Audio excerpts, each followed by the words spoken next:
nostri partner nel mondo Aha, okay.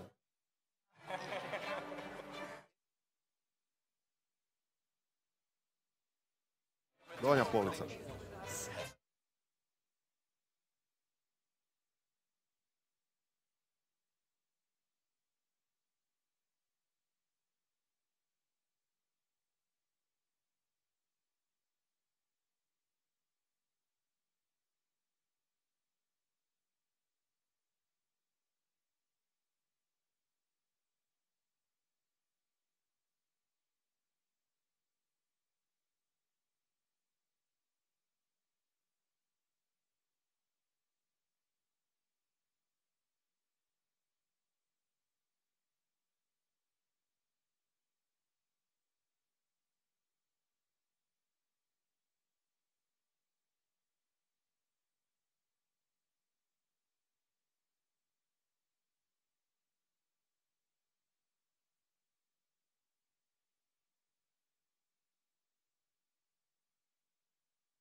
Will be complex, but we can only find those answers together with 500 million Europeans. Let's work together. I'm here to learn from you. I'm looking forward to discuss with you. I would like to hear what you expect from the future of Europe and what you are expecting me to do for you.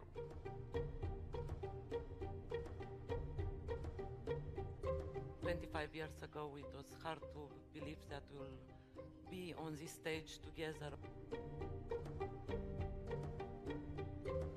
I'm here to listen to you very carefully, and I would like to hear about your opinion, how we have to develop the European Union. I'm ready to take your questions.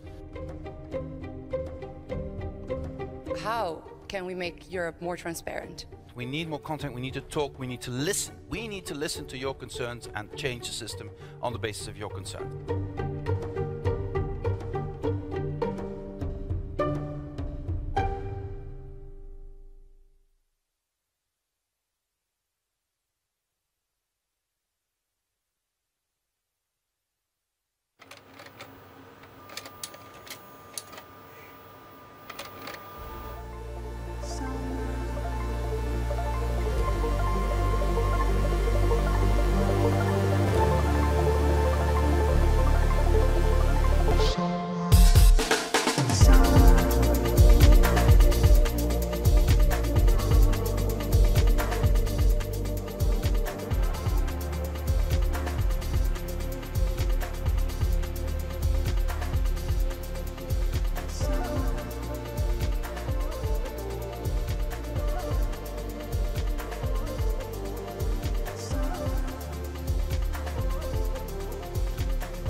Severe laws of geography. I nostri partner nel mondo vedono nell'Europa.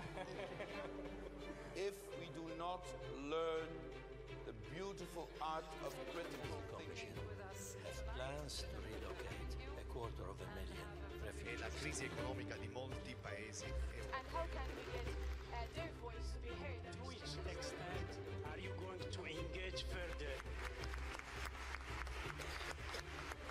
we are saying that we would like all the 27 to move together. That's the overarching principle. 9 mesi dopo il referendum britannico, i 27 leader si ritrovano per dire non solo 60 anni di Europa ci hanno portato qualcosa di irraggiungibile senza l'Unione Europea, ma siamo tutti convinti che dovremo andare avanti insieme, che vogliamo andare avanti insieme. But our society needs bridges. You guys, you young guys, you're not ideological. You are not tempted by my ideology or others. But you are idealists. And please, please, be bridge builders.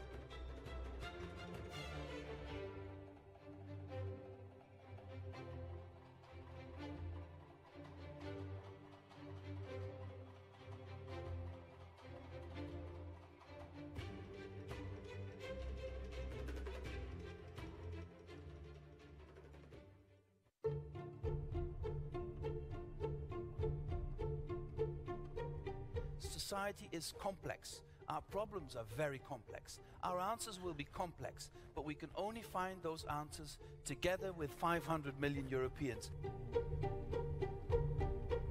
Let's work together. I'm here to learn from you. I'm looking forward to discuss with you.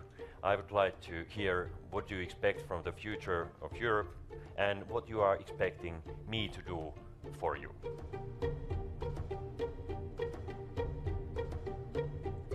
25 years ago, it was hard to believe that we'll be on this stage together. I'm here to listen to you very carefully, and I would like to hear about your opinion, how we have to develop the European Union. I'm ready to take your questions. How can we make Europe more transparent? We need more content, we need to talk, we need to listen. We need to listen to your concerns and change the system on the basis of your concern.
Severe laws of geography. I nostri partner nel mondo vedono nell'Europa. If we do not learn the beautiful art of critical thinking, has plans to relocate 250,000 e la refugees. crisi economica di molti paesi europei. And how can we get their voice to be heard? To which extent are you going to engage further? We are saying that we would like all the 27 to move together. That's the overarching principle. 9 mesi dopo il referendum britannico, i 27 leader si ritrovano per dire non solo 60 anni di Europa ci hanno portato qualcosa di irraggiungibile senza l'Unione Europea, ma siamo tutti convinti che dovremo andare avanti insieme, che vogliamo andare avanti insieme. but our society needs bridges. You guys, you young guys, you're not ideological. You are not tempted by my ideology or others, but you are idealists. And please, please, be bridge builders.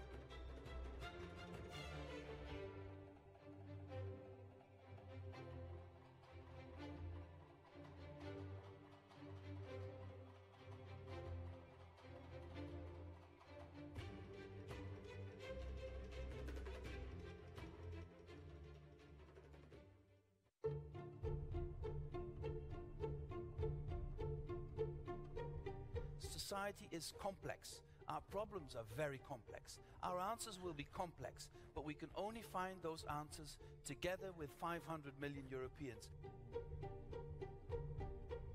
Let's work together. I'm here to learn from you. I'm looking forward to discuss with you.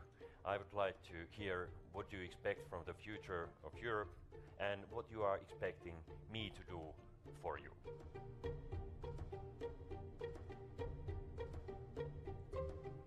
Years ago, it was hard to believe that we'll be on this stage together.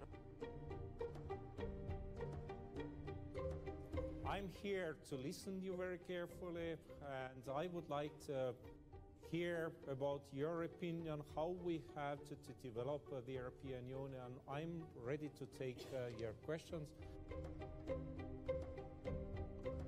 How can we make Europe more transparent?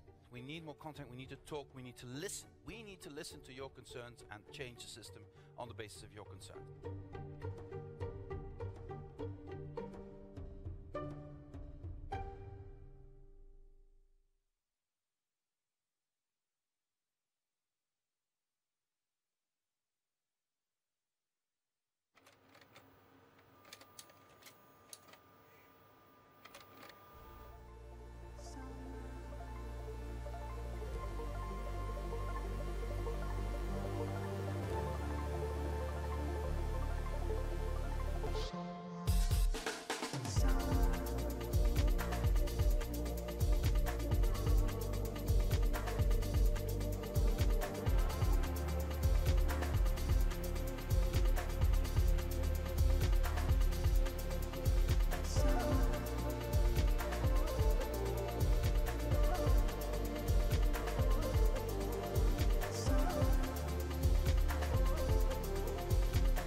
Severe laws of geography. I nostri partner nel mondo vedono nell'Europa.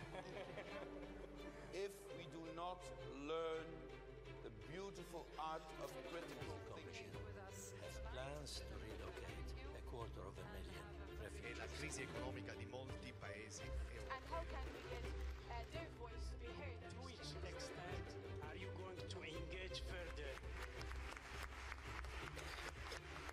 We are saying that we would like all the 27 to move together. That's the overarching principle. 9 mesi dopo il referendum britannico, i 27 leader si ritrovano per dire non solo 60 anni di Europa ci hanno portato qualcosa di irraggiungibile senza l'Unione Europea, ma siamo tutti convinti che dovremo andare avanti insieme, che vogliamo andare avanti insieme. but our society needs bridges.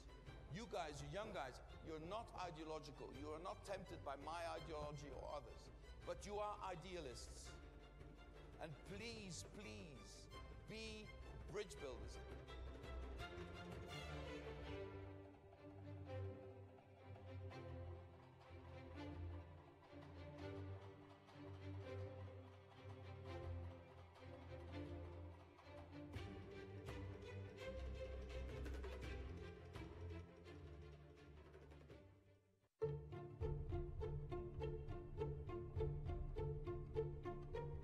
Society is complex. Our problems are very complex. Our answers will be complex, but we can only find those answers together with 500 million Europeans.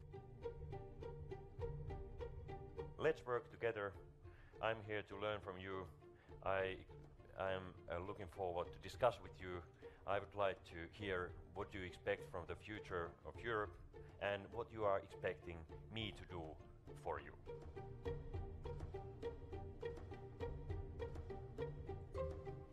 Years ago, it was hard to believe that we'll be on this stage together. I'm here to listen to you very carefully, and I would like to hear about your opinion, how we have to develop the European Union. I'm ready to take your questions. How can we make Europe more transparent? We need more content, we need to talk, we need to listen. We need to listen to your concerns and change the system on the basis of your concern.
severe laws of geography. I nostri partner nel mondo vedono nell'Europa. If we do not learn the beautiful art of critical thinking, has plans to relocate a quarter of a million e la refugees. crisi economica di molti paesi And how can we get their voice be heard? To which extent are you going to engage further? Dobar dan svima I dobrodošli na Citizens Dialogue. Welcome to Citizens Dialogue of the European Commission here in Osijek. This is the 7th Citizens Dialogue in Croatia. We were going on a tour of Croatia. We were in Rijeka in this spring, and now we're in Osijek. Thank you for coming. First of all, allow me a short introduction into this event. As you know, we have the Commissioner, Mr. Neven Mimica, with us here. He will be joining us in a couple of minutes. Why are we organizing this? Well, the European Commission, established based on some results and some surveys, they established that around 2/3 of EU citizens believe that their voices aren't heard enough in the EU, and this is one of the responses that the EU is providing. The EU wants to renew the trust of the citizens in its EU institutions, and we today will be having an opportunity to talk about these issues with the EU Commissioner for International Cooperation and Development. He was also the Commissioner for the Protection of Consumers. You probably remember this in a previous mandate. You have the opportunity to ask him whatever you wish, not just about the EU, but of course you need to be aware of the fact that he is the best person to ask about EU issues. This discussion is supposed to last for an hour and a half. It's supposed to be an interactive event. In other words, it's supposed to be a three-way or two-way conversation, because in addition to myself and the Commissioner, there is you, and you are important. We have hostesses who will be handing out microphones. We will also be asking you questions, which will be screened here behind me. You can also make sure that your friends see you through live streaming, and your friends can also ask questions because we have an app. The app is slido.com. You see it on the slides behind me. You can use your smartphones to connect to this app. And during our Citizens Dialogue, you will have the opportunity to vote. You can use the app to vote. We will make note of your answers, and I advise you to get ready as soon as possible, because very shortly after the beginning we will be asking you the first question.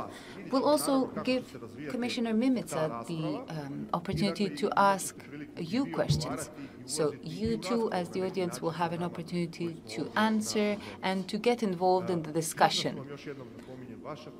Once again, I'd like to highlight that your questions are crucial.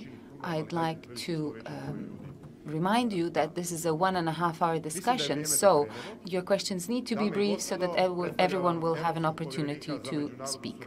Ladies and gentlemen, the EU Commissioner for International Cooperation and Development, Mr. Neven Mimica.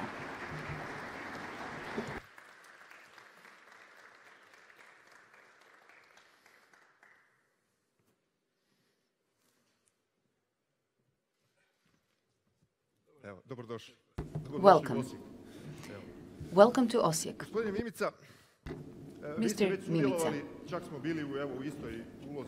we have already met in a similar situation, and I also worked with one of your colleagues from the Commission in a similar format. I've seen the responses of some other commissioners, and I've heard how many people commented that that they really did seem honest when they said that they were there to hear the people, to hear their opinions. You're coming here from Brussels, and there's one way in which you look at these citizens' dialogues. How is it that you see these things? Well, first of all, I'd like to wish you all a good day.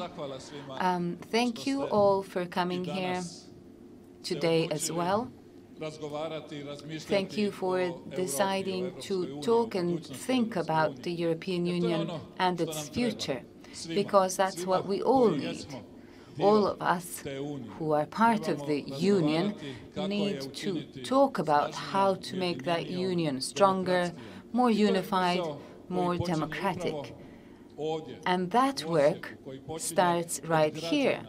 It starts here in Osijek with the citizens. It doesn't start with the EU institutions, because Europe doesn't exist. Europe is created every time people meet and talk about it. This is not my opinion. It's not my invention. It's a quotation of one of the fathers of European unification, Robert Schuman. Those were his words. And I think these words bear even more weight today than they did 60 years ago when he uttered them. That's why we're here today to discuss Europe, so that we can create our own image, our own vision of a better, more democratic, a stronger European Union. And I see your role as a much greater role in the whole story than my role. I see people from all around the country who will be able to shed light on what needs to be done and what future steps need to be made in order for us to accomplish that objective. Therefore, citizens' dialogue is, for me and for all of us at the Commission, the foundation and the beginning of it all. Now, how do I, coming from Brussels, look at all of this? How do I see the processes of creating a stronger, better European Union? How do I, or what do I think of the citizens' role in this?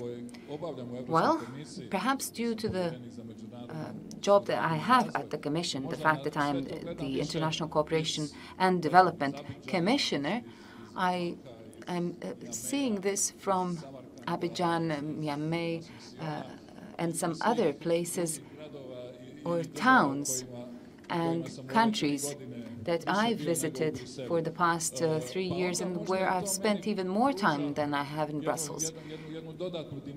And this is perhaps an additional point of view. I listen to and speak to people outside of Europe as well. They too are interested to hear about how Europe will work in the future, because they see Europe as an important, strong global partner and global actor. And they care about what Europe will look like in the future. They have their own ideas, their own needs, which I then try to transfer to the European discussion in Brussels and within the EU. So that would be it as an introduction. I think it's more important to give the audience the floor, and you also have to stick to your agenda. Yes, we will have a lot of time to hear other people's opinions. So not just people from Abidjan, like you said, but also people from Osijek. So I kindly invite you all to use this app that I mentioned at the beginning to answer our first question. When you hear the words European Union, what's the first thing that comes to mind? We will give you a moment or two to answer that question via the app.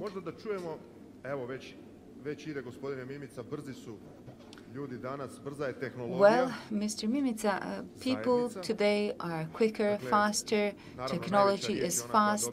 The first thing that, or the first word that is most commonly mentioned is the community, money, community, freedom, freedom of movement. Germany.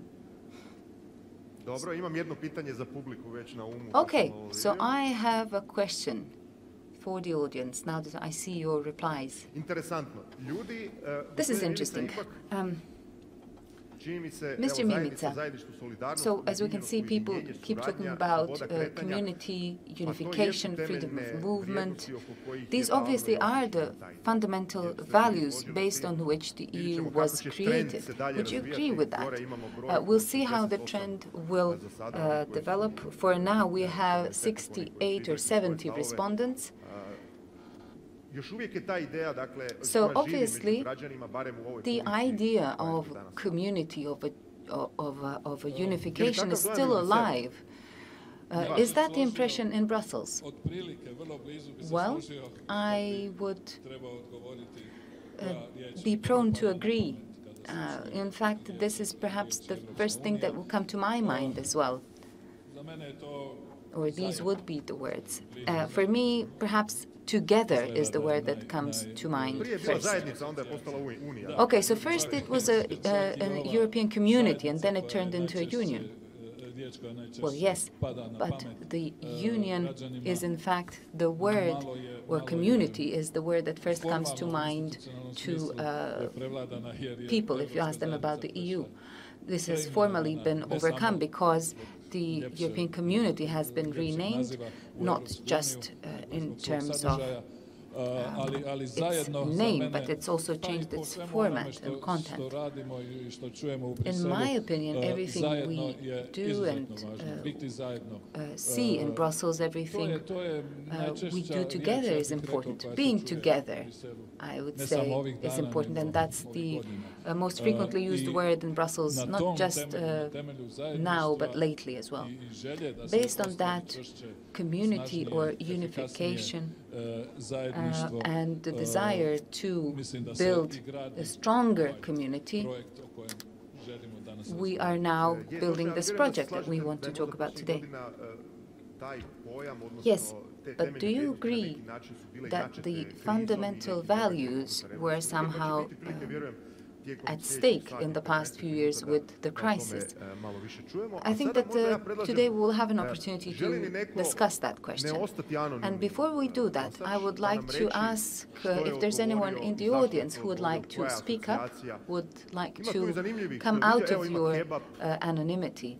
I also see some interesting words such as kebab. Maybe the person who wrote kebab or Germany would like to stand up. Or someone who said community. Oh yes, we see a hand. There's a gentleman in the first line and then someone from the back. Yes, please. Mr. Mimica, I would like to ask for your help. I have been involved in a labor dispute for 30 years already. My human rights have been violated.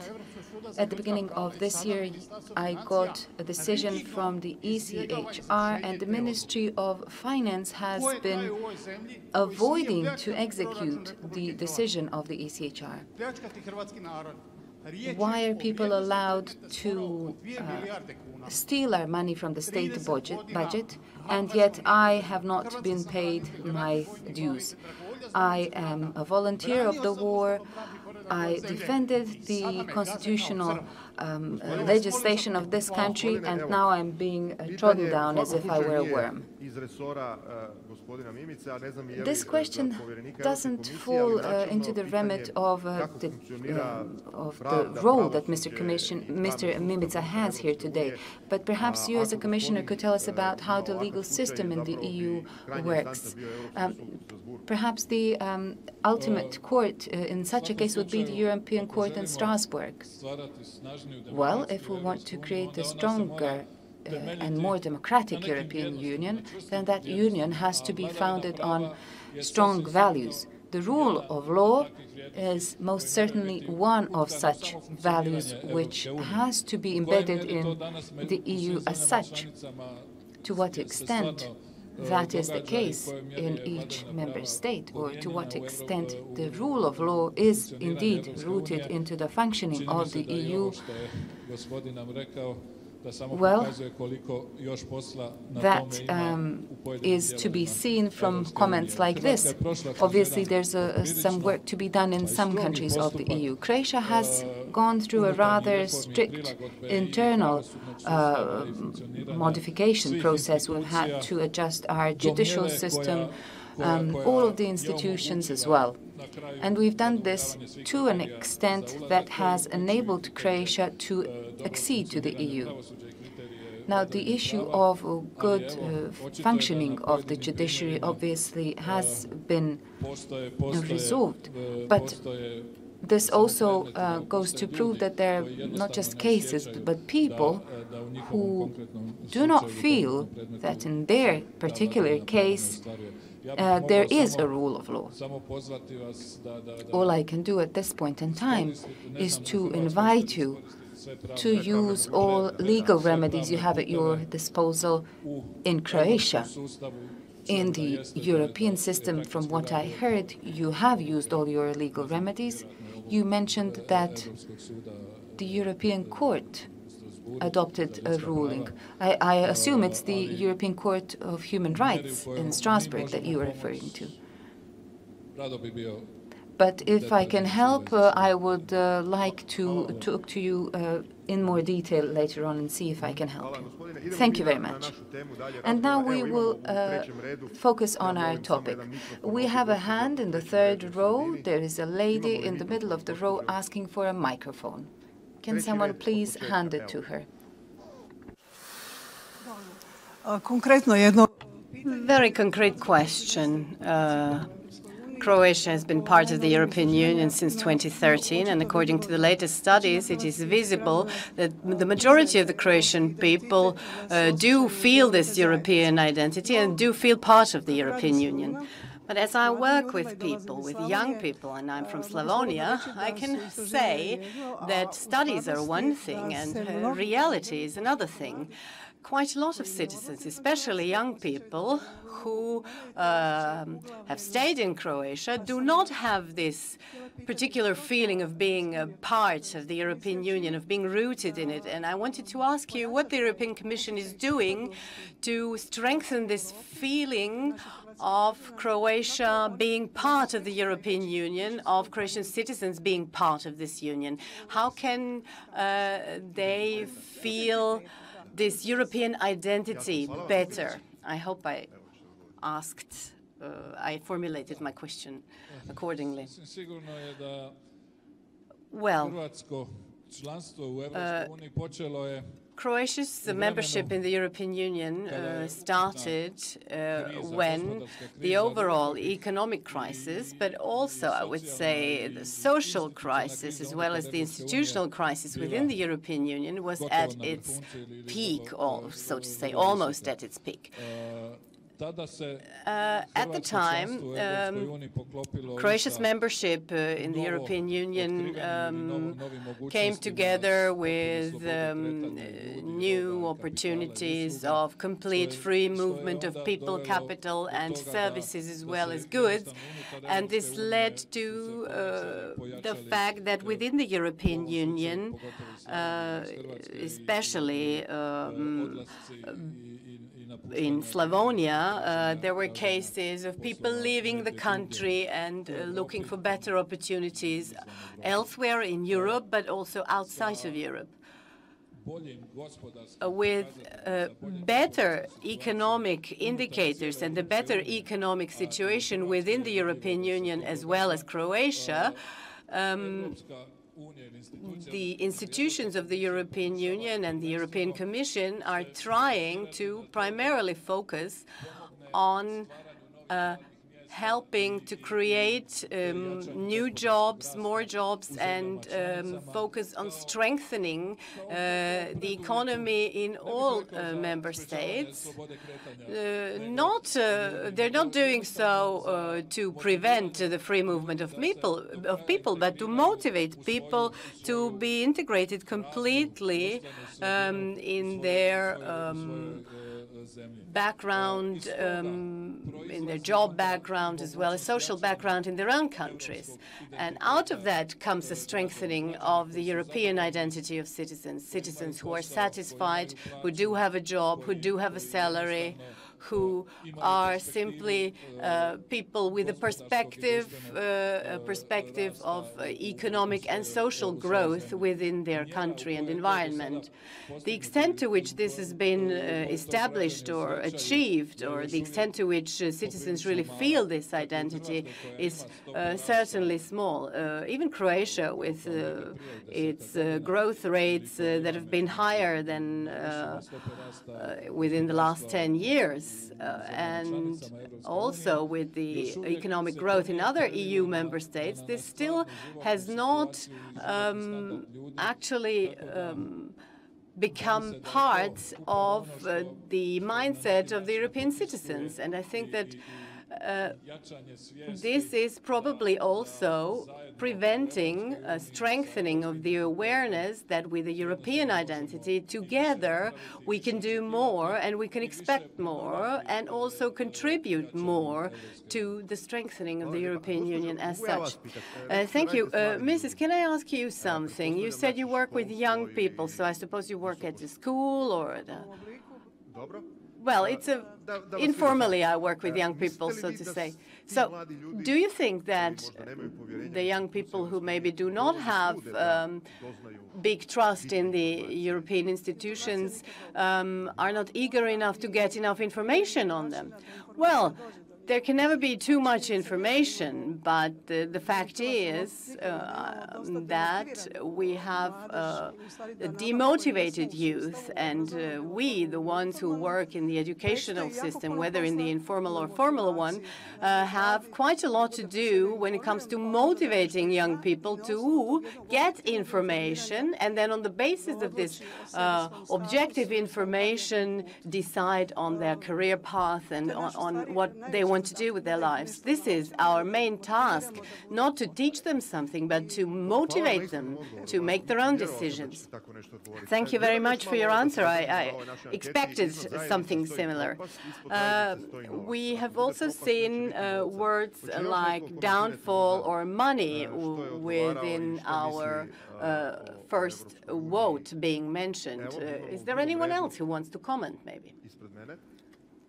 Please. Petar Bašić, Fakultet za odgojne i obrazovne znanosti. Educational faculty. I wrote peace, and probably no one else did so, and therefore we cannot see it on the display. I think that the European Union is based on the idea of peace. Of course, I am a historian, so this is what most interests me.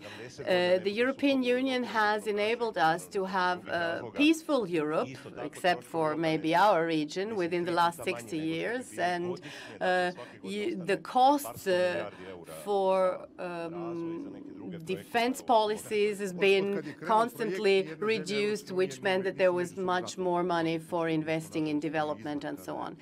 Yes, unfortunately, we were outside the European Union for a while, so we did have a war, but you are right. Yes, peace was the fundamental idea of all of the people who 60 years ago or after World War II wanted to create an integrated community which would be focused on avoiding making the same mistakes and avoiding wars in Europe. And this is why peace should be part of this word game here on the display. It is quite sure that this is probably also one of the biggest achievements of the European Union throughout the last 60 years, this maintenance of peace in Europe.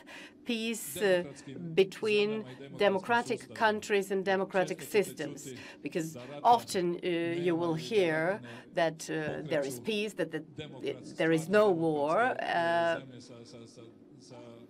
but that there is maybe a lack of democracy. And yes, the idea of the European Union was peace based on democratic systems. And unfortunately, of course, in Croatia, we have not been so lucky to be part of this creation of a peaceful European Union, because we did have a non-democratic system which was not based on democracy, and which then led, unfortunately, to the only European war, or the only war in Europe within the last 60 years of the functioning of the European Union. But this is definitely the most fundamental determinant or also goal of the European Union for the future, because the Croatian experience shows best that peace should not be taken for granted. That peace is not guaranteed as such and by itself, but that peace is something that we need to work on constantly, among other things, by doing all the things that I already talked about, and this is building a more democratic European Union. Okay, let us maybe move away a little bit from the historic topics to more current ones. Within the last year or two, there have been mentions of different scenarios of the future of the European Union, and we have heard ideas like the two-gauge Europe. We have the initiative of the 3 Cs. We had the big meeting with China plus 16, which were 16 European states. How do you see all that? Is the European Union going through a big transformation, or is this only a way of trying to function within the framework of the old project? Well, I think everyone can have their own strategic visions and projects, but for the European Union, the main vision remains strengthening the community between the states on the basis of what suits the citizens and what the citizens want. And what the European Union is doing at the moment is that after a period of crisis that we have undergone within the last 10 years, and which culminated with the Brexit, that is, with Britain leaving the European Union, is that this makes us think, all of us in Europe, why these things are happening and how we can prevent further reasons for such developments.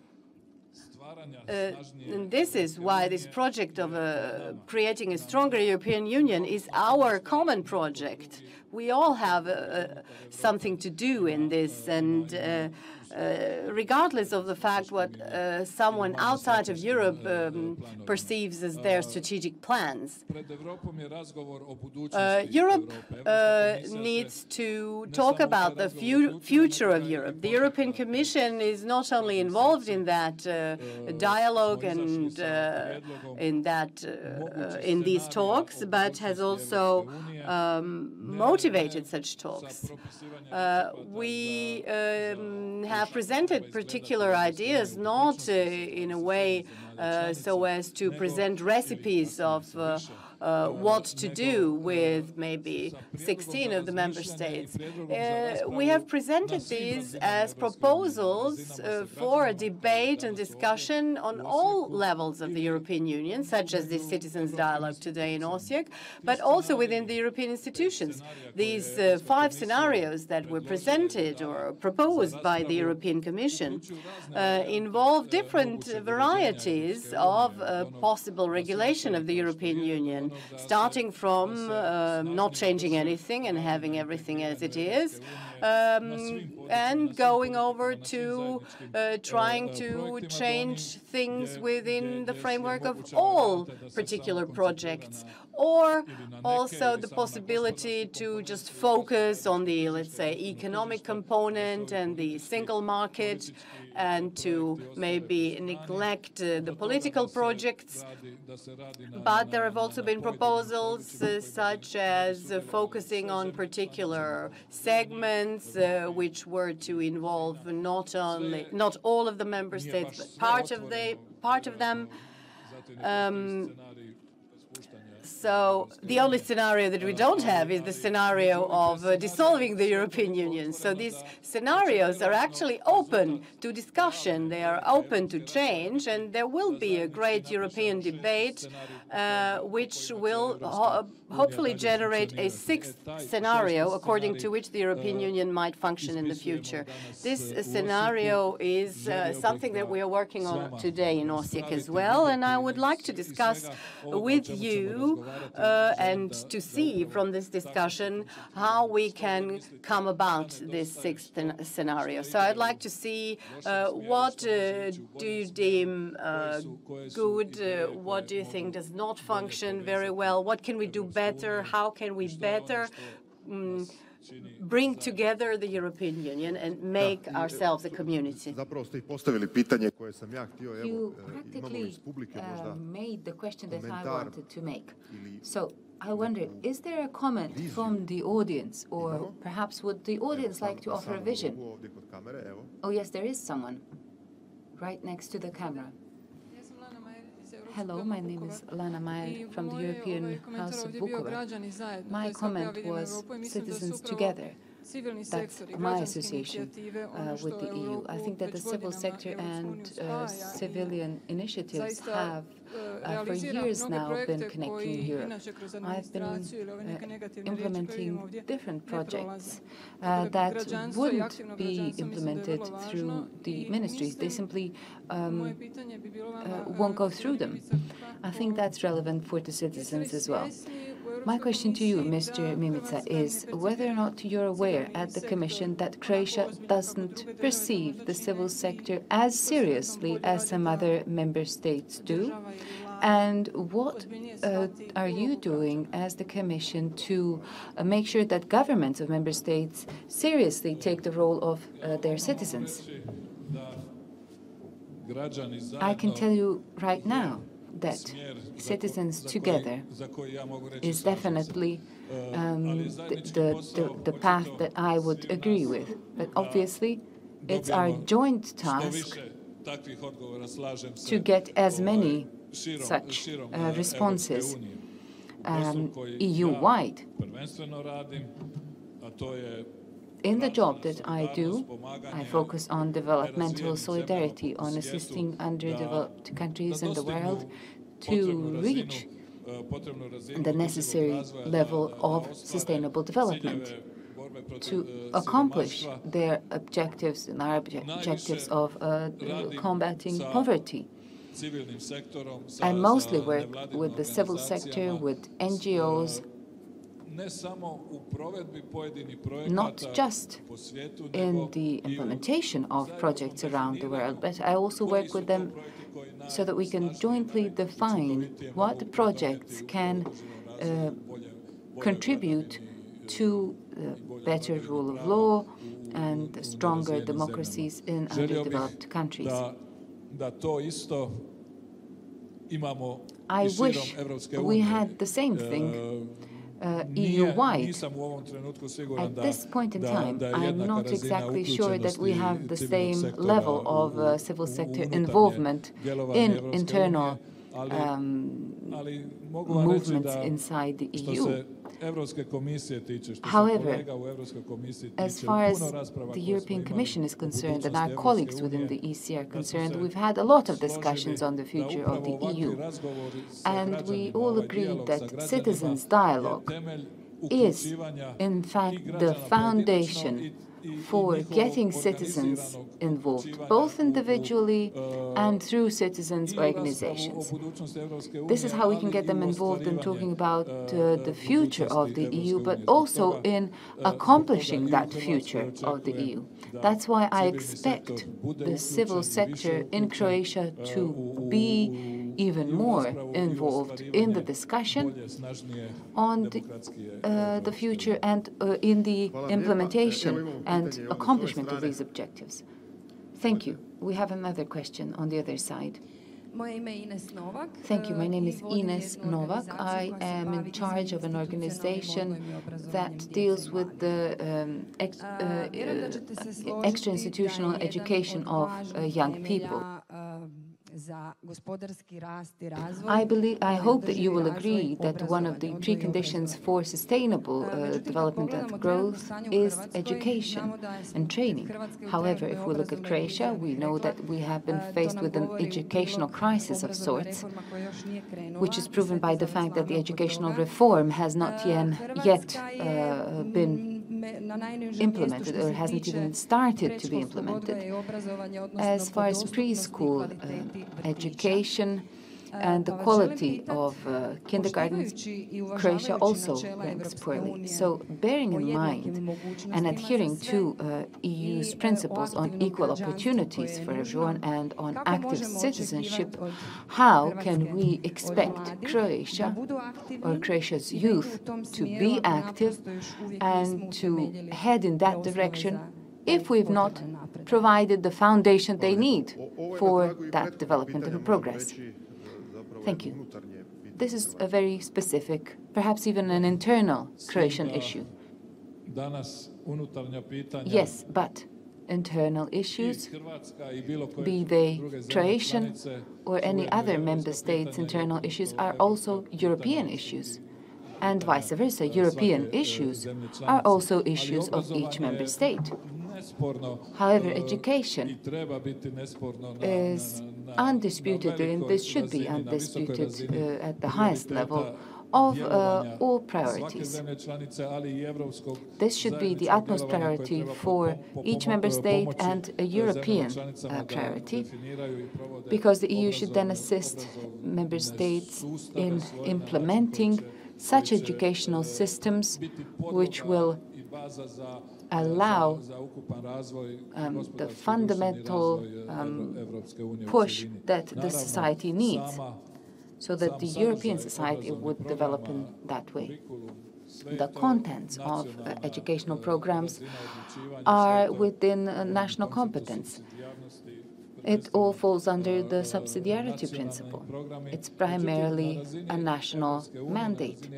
However, at EU level, at European Commission level, we're trying to strengthen the assistance that we provide in implementing such projects or educational programs.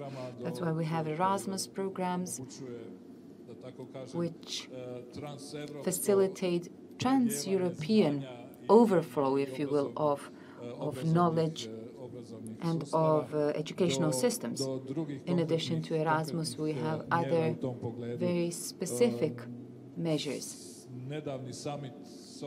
We recently had the social summit, one of the few we've had in 20 years in the EU, only serves to prove that we find the role of the educational system important in building strong social structures and a legally equal status of the citizens, whereby the citizens will have the same opportunity, the same ability and possibility to use the services offered by the state. And the state needs to provide those services. That's why I'd like to do this together with you. I'd like to work with Croatian citizens to help create Croatia a country where education is an actual motor of economic development and social change. Now let me go back to my African experiences or my external affairs experiences. We invest over 30 billion euros every year in African sustainable development programs. Most of these programs focus on creating new jobs, new industries. But the basic question, the crucial question I get from young people there is, yes, you are creating new jobs, you're helping us create new jobs, but we cannot get involved, we cannot take over those jobs if we don't have a training and education system, or if we do have a system, but a bad one, a poor one, which doesn't train us to be able to work on such jobs. I think that Europe can learn from such examples and from such comments. I think we have to use those comments to build an educational system which will spur economic development and social development. Well, maybe now that we're speaking about so-called internal issues, and now that you've mentioned economic development, we could also bring up a very current topic for everyone, which is the introduction of the euro as a currency. What's your opinion on this? We've seen the headlines. There's an ongoing discussion. People say we shouldn't push this, everything, all prices will go up. What do you think about this?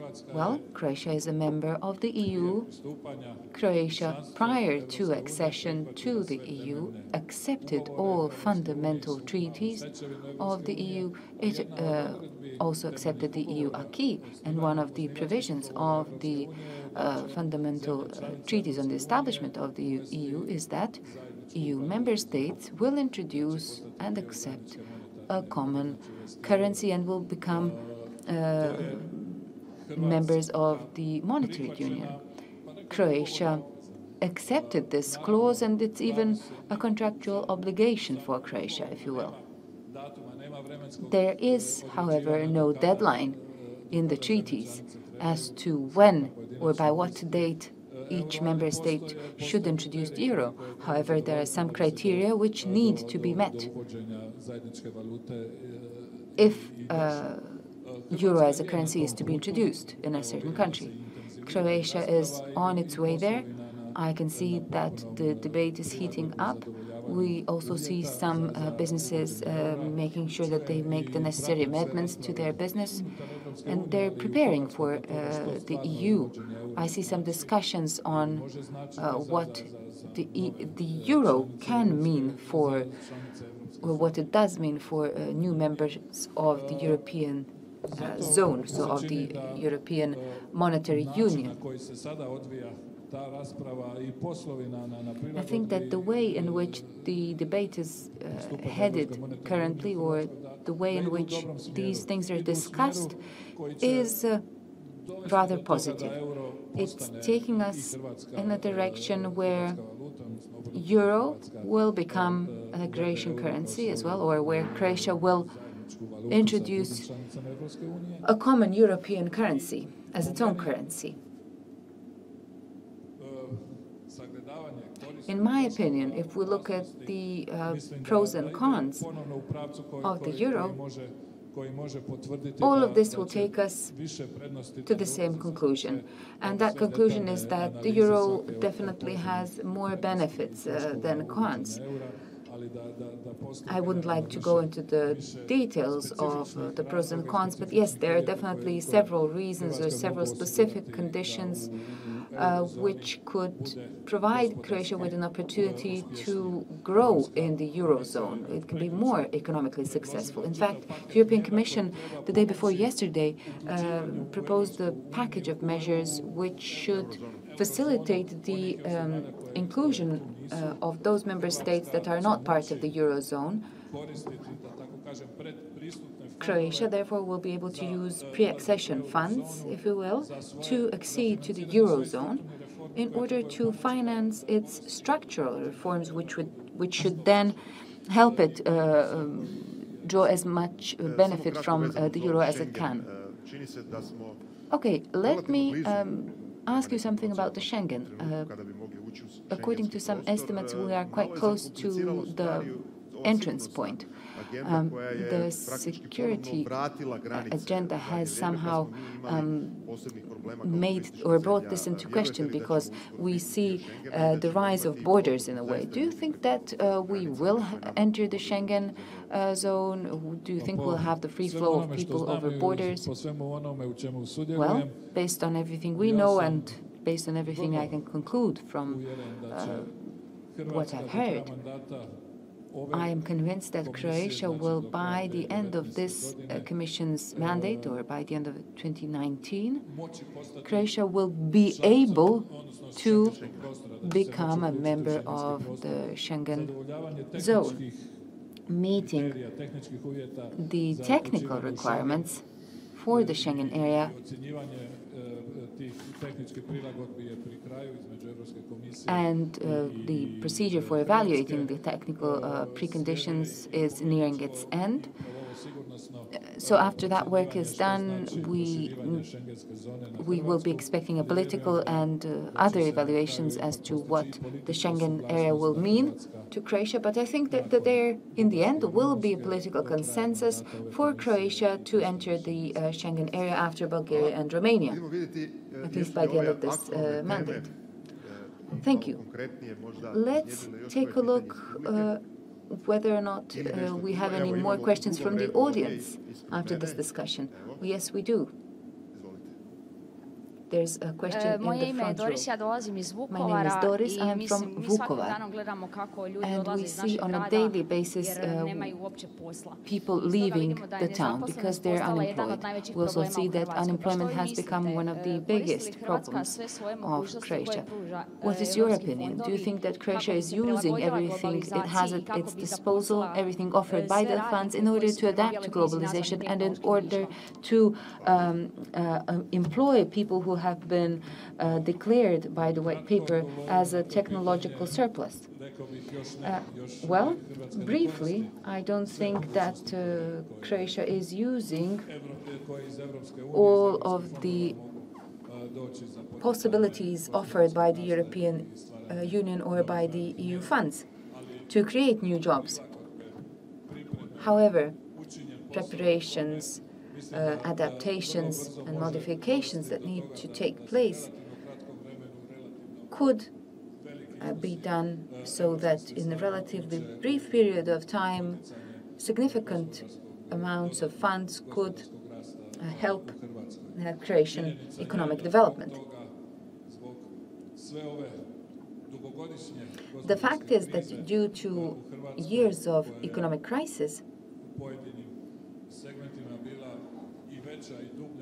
Croatia has been affected by the crisis, in fact, severely, in some areas even more than some other countries of the EU. And in fact, Croatia has been in a crisis even before the crisis hit the EU. And that's why now, when in this stage where we're recovering from the crisis, people, the citizens, see the recovery or see the consequences of the recovery not in the creation of jobs, but in the fact that people are moving out of the country. It is to be expected not just that this should take place on its own, but I think that member states need to make the necessary preparations, need to propose projects which would be funded from EU funds. And this will then be an additional push or additional step towards turning economic growth into actual growth and employment. I think we have partly heard something about administration, bureaucracy in the previous questions. But when we talk about the European institutions, we always hear the criticism that this is a highly bureaucratic structure and that procedures are too complicated. And when European funds are concerned, people always say that the procedure of actually getting the necessary funds is too complicated. So do you think that maybe people are not used to such complex systems here in Croatia? Well, the European procedures, that is the procedures of the European community, are complicated or complex. You can definitely say that, but democracy as such is based on clear procedures.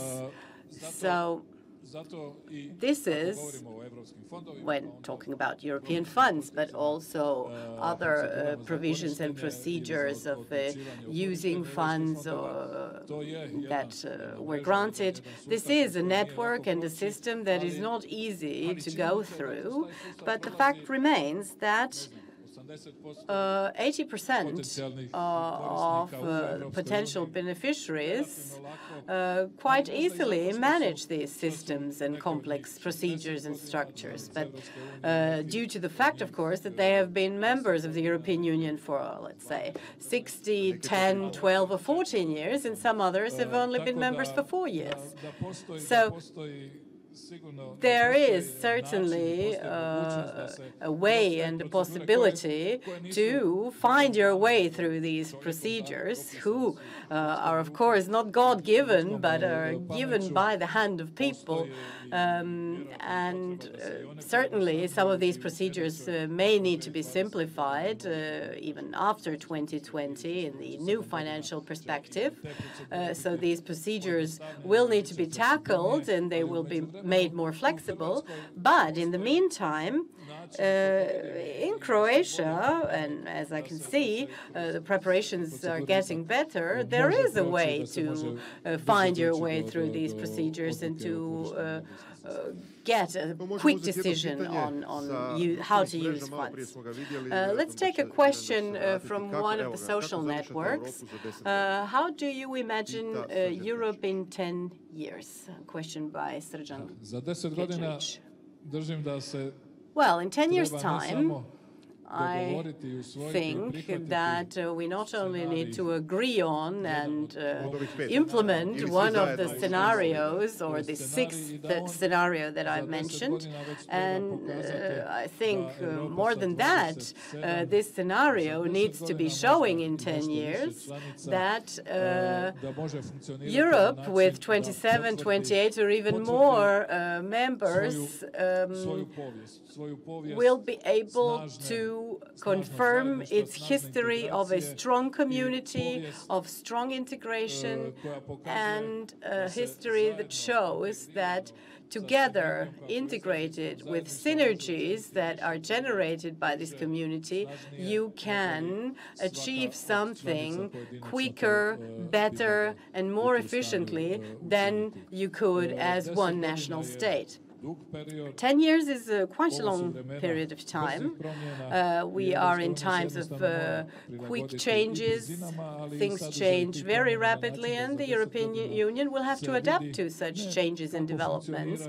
And in 10 years, we will. It will not be important how the European Union functions and how many legal texts we have, but we need to have a European Union that is a European Union where the citizens use all the benefits of the European Union for themselves, either in a political context or an economic one. There is a question from the first row. I am from the Faculty of Economics in Osijek. Thank you very much for coming to Osijek, Mr. Commissioner. I think that this is a good sign for our students. My question is going to be a slightly personal one. After your quite big experience within the European context, I talk to my students quite a lot about the opportunities of the European Union. Although I'm aware that there are negative effects.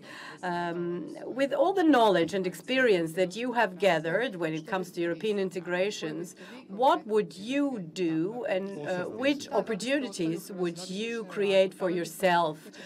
Would you use the benefits of Erasmus+ if you were a student graduating at the moment with the knowledge that you have now as an experienced politician? Very good question.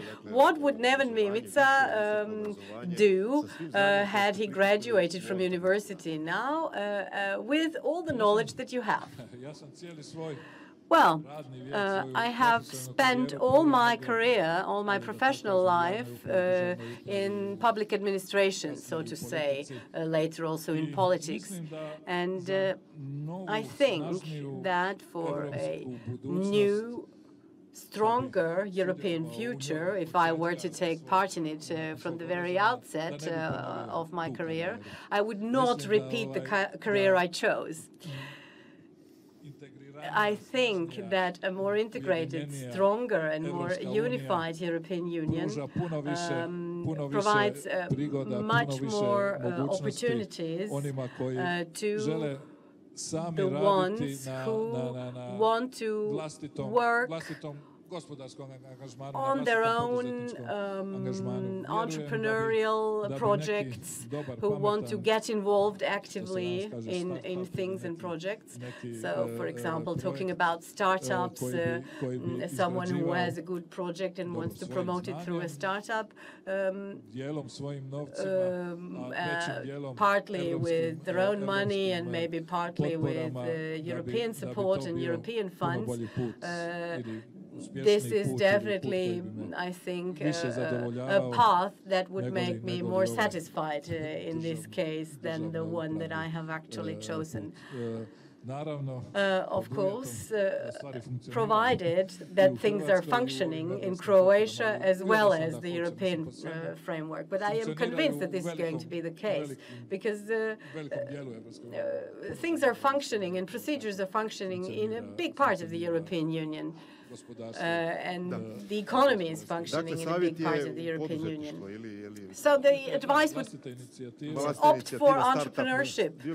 Take the initiative. So you would be startup Mimica, maybe.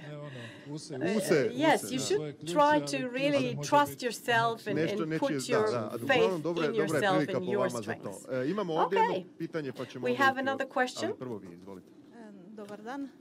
Hello, Verica Jovanovski is my name. I would like to ask a practical question regarding your experience within the European Union. Do we all have an equal status, all the countries, the Western member states as well as we from the Eastern part? If you read the contracts, the founding contracts, and listen to political speeches within the European Union, you will hear that the answer is yes, everyone is equal, all the member states are equal, and all the citizens within the European Union are equal in status. But if you look at it from the perspective of the European scenarios for the future of the European Union, for example, or if you have a look at the new plan that we in the European Commission launched, and which aims to create a stronger, more unified and more democratic European Union, which would enable or make possible a real equality of the member states and its citizens, then it becomes obvious that this kind of equality is not in place at the moment and has not yet been achieved. Of course, the differences are not vast, and they are maybe not as critical as to say that we are too different from each other. But definitely we need to go along the path of strengthening and making possibilities equally available to all member states and all citizens. There are examples that these unequal opportunities when it comes to availability of products or the quality of products, for example, also can generate political disputes within the European Union. And this is why we need to focus on the concrete examples who generate such inequalities, and we need to address them. One such inequality, which has also been pointed out by President Juncker in his speech on the State of the European Union, is the inequality in the access to equally high-quality products in the member states of the in the older member states and the member states of, let's say, the eastern part. Here we have the member of the European Parliament from Osijek, who has actually really been addressing this point and who has brought it on the table and shown that we need to tackle this and that we need to tackle equal possibilities and equal rights for all citizens of the European Union. Yes, I can witness that because I have been following the work of the European Parliament for the last year, and I can say that this has been quite a huge issue within this debate. Hello, Stjepan Ribic. I am the manager of the Regional Development Agency here. When it comes to EU enlargement, we have neighbors, Serbia, Montenegro, Macedonia, Kosovo, and so on. Can you say something about that? When this European Commission started working at the end of November 2014, among the 10 political priorities that were defined by Jean-Claude Juncker, the president of the Commission, enlargement was not an issue. There was, even more so, a clear message that there would not be any further enlargement of the European Union. And this is a fact. There will be no enlargement up until 2019. But it is obvious that we in the European Commission have realized that we can not just say that and do nothing else about it. And this is why the speech from September that Mr. Juncker held in the European Parliament defined and activated the negotiation process related to the accession of new member states. The standpoint of the European Commission today is that there will be no enlargement up until this mandate of the Commission, but the Commission will do everything it can do to accelerate the negotiations and to make the question of new member states and EU enlargement an issue that is back on the table, because we cannot maintain peace and stability within the European Union and at the borders of the European Union if all the candidate countries do not meet the conditions and eventually become members of the European Union, because membership in the European Union is a guarantee for lasting stability of Europe and, of course, the neighboring countries of the European Union, which are the neighboring countries of Croatia at the moment. So in February, the European Commission will give a new assessment of the issue of EU enlargement, how it can be accelerated, how it can be improved, also how the individual countries are doing and where they are on their way to the European Union, and to maintain these 6 countries on their path towards the European Union.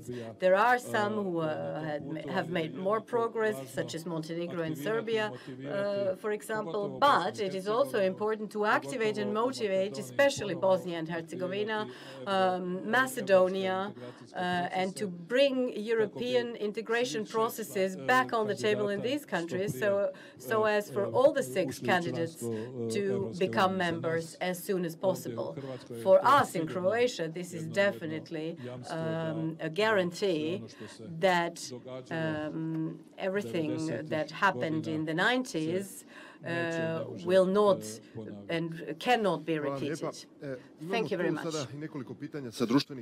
So I have several questions from the social networks. In fact, one of those questions I intended to ask. How did you perceive Brexit, and how do you perceive the ongoing negotiations, which apparently aren't going in the expected direction? Actually, I don't know what the expected direction could be if we've never had this situation before. Well, the Great Britain or the UK, or most of their citizens, decided to take an extreme step once they were faced with certain problems which they deemed were slowing down their progress or the development of the UK within the EU framework. Obviously, their estimates were that the EU is not ready to talk to negotiate internal reform, or wasn't ready to discuss a different or a stronger internal order, which would then go in favor of all member states and also in favor of the UK, which would then be able to profit from the synergy of the European Union.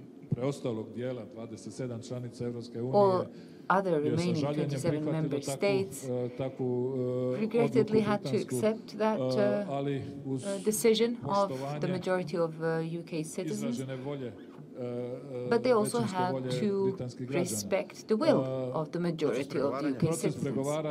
Negotiation process. Yes, the negotiation has begun in line with the treaties on the establishment of the EU. We need to negotiate both the accession and the departure from the EU. And as it seems, I think that today, in fact this morning, the negotiating teams of the European Union and Great Britain had an opportunity to agree on some fundamental issues. These will be probably evaluated as sufficient enough to head towards the end of the negotiating procedure, and finally, in agreement with all of the previously taken on obligations, Great Britain will be excluded from membership in the EU by 2019 or by April 2019. However, one thing that I find the most important in Brexit as process is that the EU needs to learn something from it. We need to learn a lesson. We need to find the answer and learn a lesson from the fact that one member state decided to leave our union. And based on that lesson, we need to consider the future scenarios for Europe, the scenarios for EU strengthening, so that 27 member states could actually see a full benefit from EU membership. And in fact, I think this could be used as an opportunity to implement some of the reforms that the UK insisted on. Well, do you think that the UK would then change their mind? Accession or exit is the free will of the citizens. Yes. We had also an interesting question on the social networks concerning the Croatia's presidency over the EU in 2020. This will be interesting for all of those who will be operationally involved in Croatia's presidency. But I'm wondering, do you think that the preparations in Croatia are going in the right direction? And how do you think this could affect the perception, citizens' perception of the EU in Croatia? Well, we know that the preparations have started. We know that all countries that presided the Council of the EU so far, at least 2 or 3 years in advance, practically had to have all of the structures, the plan and the strategy for their presidency. This included both the areas of interest that they wanted to promote or focus on resolving, and this also included internal structures which would help or facilitate their presidency so that the negotiations at EU level could be directed in a certain way, or so that certain policies could be promoted. This is the first time that Croatia is doing this. This is the first time that Croatia is preparing for presidency over the Council. And in 2020, in the first semester of 2020, when it takes over, I think it will be ready. I think that in the 2 years to come, we have just enough time. I don't think it's too lengthy a period. I think it's a sufficient period to define the priorities of the presidency and to prepare and let the people and structures which will make the presidency a strong promoter of European identity or of European community, unity in which Croatia is taking part. I think that this will make Croatian and European citizens aware that Croatia too, just like any other member state, knows how to direct European policies during its presidency. I'd just like to add one more thing. As much as there was doubt about the ability of new member states to organize the presidency, I can tell you from my experience as part of the Commission, I can tell you, in fact, that Malta, Latvia, Lithuania, Estonia, younger member states have presided since I've been commissioner, and I can tell you that they've done a great job. In fact, they've done some things that haven't been even thought of or hadn't been even legally possible in previous mandates. Well, thank you. And I just saw a question which could be connected to your comment on how you would have maybe opened up a startup if you were 20 nowadays. There's a question from someone who's watching us probably live stream. And the question goes, do you think that entrepreneurs are informed enough in Croatia about the support provided by the EU? Do you think that the startup Mimica would know everything it needs to know in order to use EU funds? Well, from this perspective of direct participation in the creation and implementation of EU policies, I would say that I am informed enough. But I don't think that all entrepreneurs, beginners who have good ideas or who have even started implementing that entrepreneurial idea, I don't really think that they're too aware of what they could do or what the European Union provides or what they could benefit from using, not just EU funds, but European supports, the support provided by the EU in various ways, which can contribute to the development of their profession. I think this is a great opportunity or a great moment for me to ask our audience the second question. We have 15 minutes left, so I'd like to ask you all to go to Slido. Our second question is, do you think that EU membership has a significant impact on Croatia and on your life? 3 possible answers are offered. Okay, so obviously, people who think that, yes, they have a significant impact on Croatia, those people are the quickest. We will comment the answers when we get them. Mr. Mimica, as we await the results of the audience's answers, is there anything else you'd like to comment? Or is there a topic we haven't touched upon? We have 15 minutes left. I found it very important from the very beginning to make sure that during this dialogue we shed some light on at least one thing that could be improved at EU level. That's why I would like to hear your proposals. Let's not go too far, let's not speak too broadly, let's not try to cover 15 topics. Let's just try to pinpoint that one issue that you think could be improved, or one thing that you can say, this is really going on. Well, from the first question we heard, I think that the awareness of the EU or of the possibilities that the EU is offering its citizens is what's actually lacking in Croatia or Osijek or the region. Maybe those were the most frequently asked questions at the very beginning. Is there anyone who would like to say something to Mr. Mimica as a message to Brussels? Well, we see that around 4/5 of the audience here thinks that EU membership has a great impact on Croatia or on their lives. Maybe some of you from the audience would like to comment that. Okay, we have 2 hands. There's a lady in the second row who would like a microphone.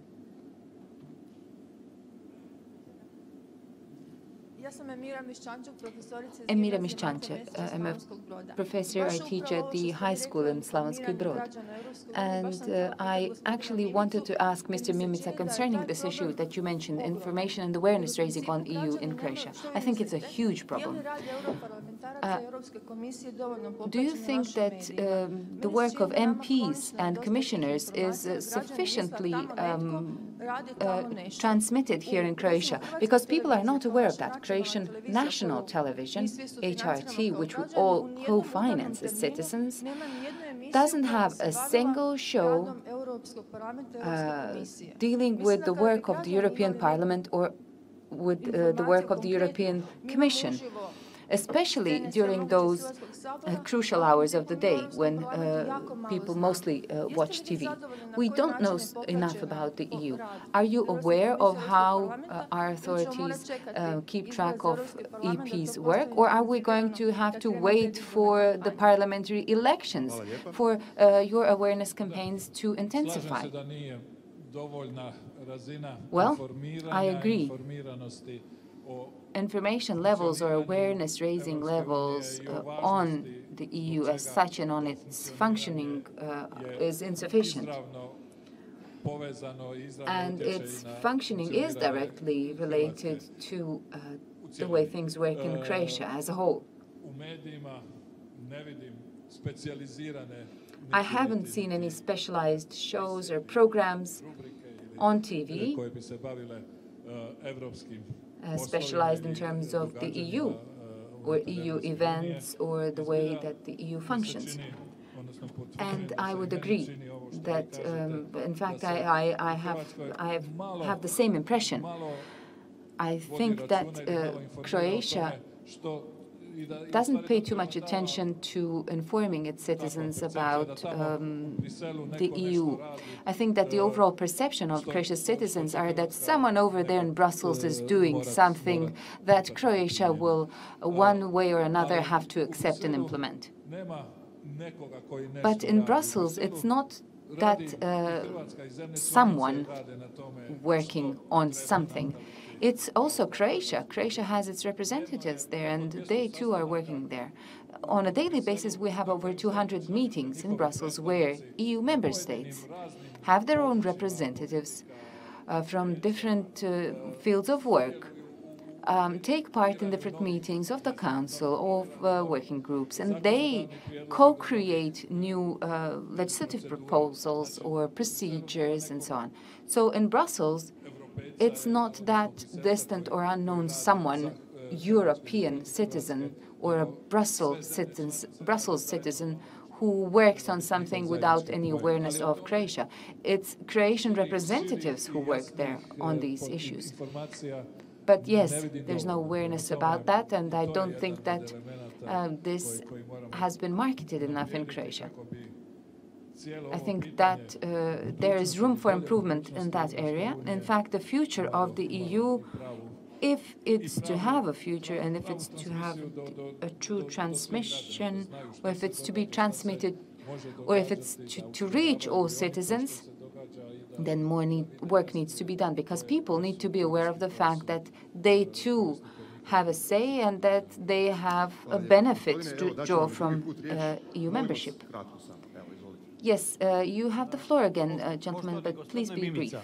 Mr. Mimica, I would kindly ask you to send a message to the EU from Osijek. The human rights of the citizens of Croatia have been severely violated. Our rights are interpreted rigidly. Our fundamental freedoms and rights are not implemented pursuant to the European Convention on Human Rights, not to mention corruption and judiciary. My case is related to Agrokor. Please raise the alarm in Europe so that people will become aware of what they're doing to us due to corruption and organized crime. Thank you very much. You've sent out your call, you've sent out a message. Perhaps, Mr. Mimica, you would like to comment. Well, I'd like to reiterate what I said at the beginning. I'd like to speak to you afterwards, and maybe you can tell me more details about your case. Thank you. And we're nearing the end of our presentation. We have several questions from the audience at the very back, and there's a comment over here in the front. Yes, please. I za vas.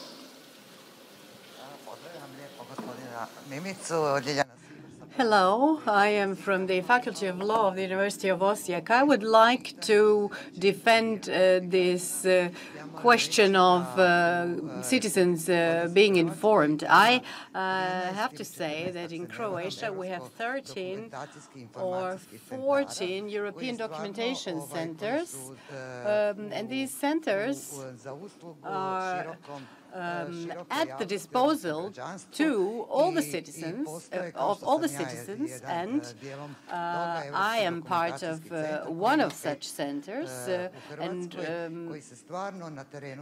we are really trying to bring the information of the European Union to the citizens, to bring it closer, to explain the institutions and how they function through different workshops and events. And I have to admit that when we are organizing such events, the turnout by the citizens seems to be lacking. And the question now is whether this is due to the distrust of the citizens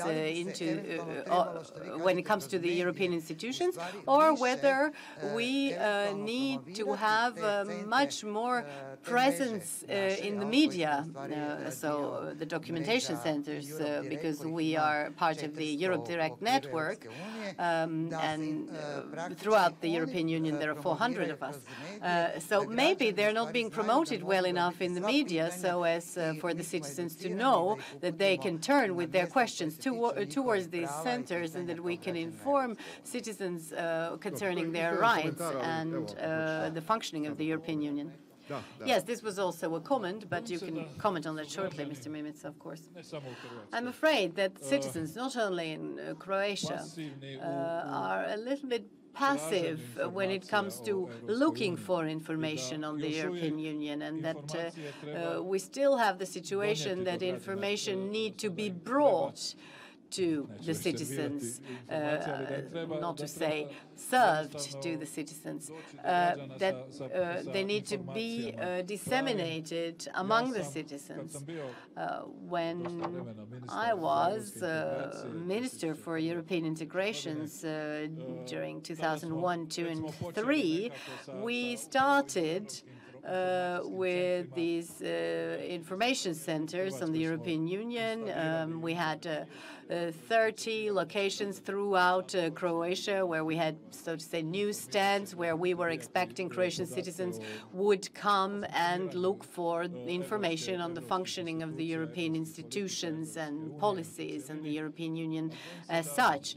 But I don't know whether today any of these newsstands is still in existence. Of course, the technology is maybe outdated, but I'm afraid that they probably are not in function anymore, and that they have not been used very much.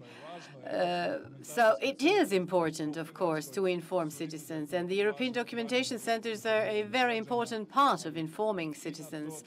But we also need to motivate citizens to look for the information themselves and to make use of all the opportunities they have, and to make use of the European documentation centers. But we also have to have people who will bring them information actively. Hello, Tomislav Kalacic from the European House in Slavonski Brod. I have two questions, very short ones. The first one is related to your profession, that is, to your main concern when it comes to the quality of products. So what is being done in the European Union when it comes to the quality of products, or equal quality of products, as we have seen? Nutella, for example, is a product that is of a different quality in Germany and Croatia. The second question is related to the quality of air. I am from a city which is very polluted, Slavonski Brod, and which is being intoxicated by a neighboring state, by a refinery which is in the hands of Russian owners. So what can we do to also be a union of climate change and of pure and clear air?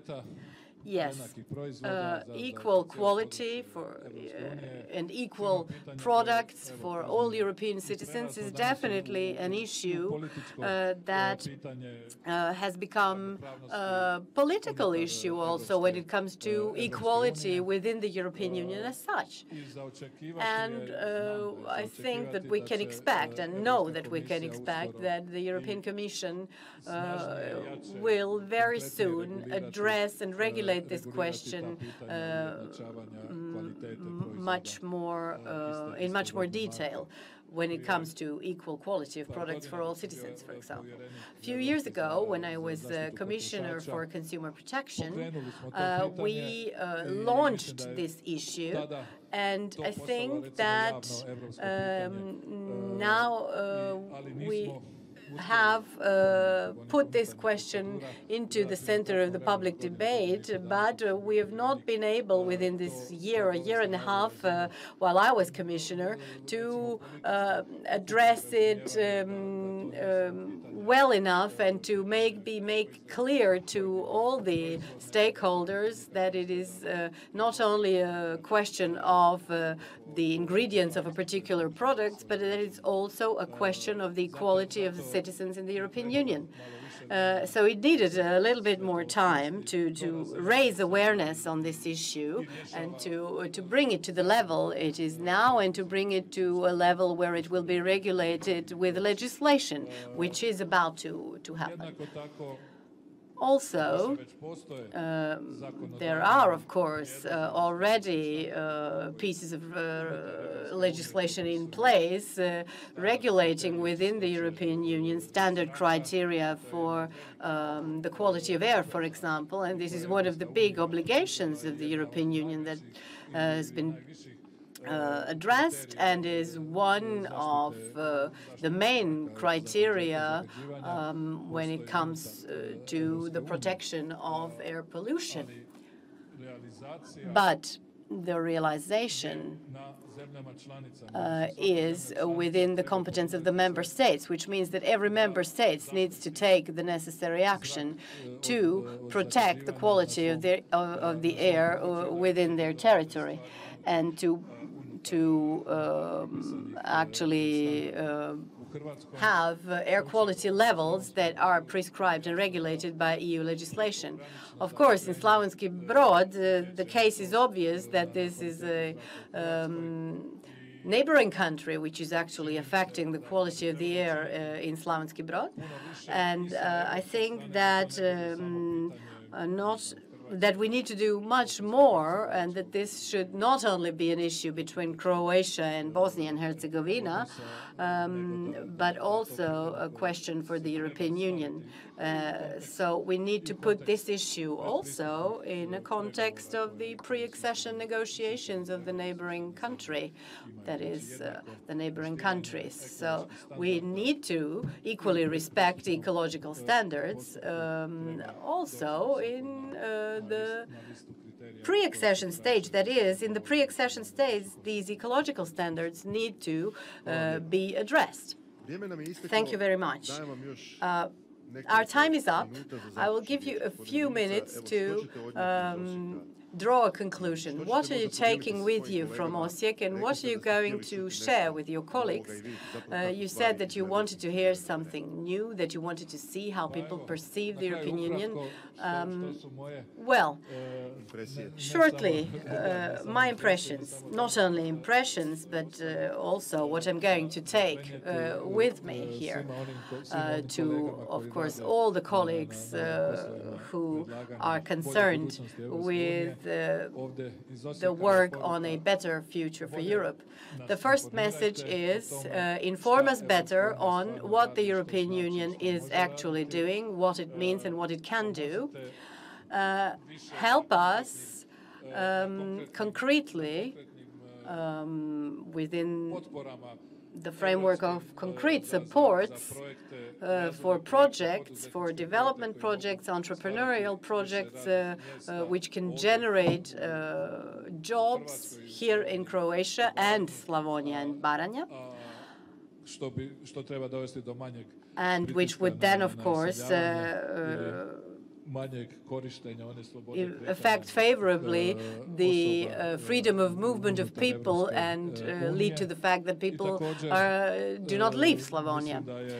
And I think that I have also got the clear message: involve us, citizens, and the civil sector in your actions, but also in your debates and thoughts about the functioning of the European Union, because this is not only the job of the European institutions in Brussels, but this is also the interest and the job of the citizens in Croatia and all over the European Union. Thank you very much. Our time is up. First of all, I would like to thank, of course, the Commissioner Mimica. Thank you for coming and thank you for answering numerous questions. I believe that we have touched upon quite a lot of topics, but that there is also much more to be debated. Thank you all for coming. Thank you to the EU representation in the Republic of Croatia. Now we will have refreshments served, and before we enjoy these refreshments, I would like you to fill in your evaluation sheets. Thank you very much.